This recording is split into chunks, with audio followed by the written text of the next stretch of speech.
நிறைய பேர் அடிமட்டத்திலிருந்து வந்தவர்கள் தான். தாழ்த்தப்பட்டவன், கொடுமைக்கு ஆளானவன், புறக்கணிக்கப்பட்டவன், எவரும் ஏறிட்டு பார்க்காதவன் எல்லாம் சம்பாதிக்க ஆரம்பித்தால் அளவு கடந்து சம்பாதிக்கலாம்.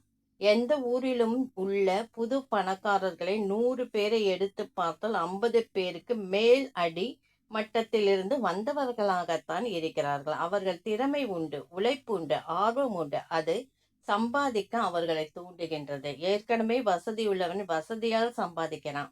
ஏற்கனவே தாழ்ந்தவன் திறமையால் சம்பாதிக்கிறான். உழைப்புள்ளவன் எவரும் இன்று பெரும்பாலும் சம்பாதிக்கிறார்கள். ஸ்ரீ அன்னை பக்தர்கள் நிலை என்ன? இந்த பக்தியும் வசதி, திறமை, உழைப்பு, ஆர்வம் உண்டு. உள்ள பக்தியும் நம்பிக்கையும் உண்மையானால் அன்பர் மேற்சொன்னவை பெறுவதை பெறுவார்.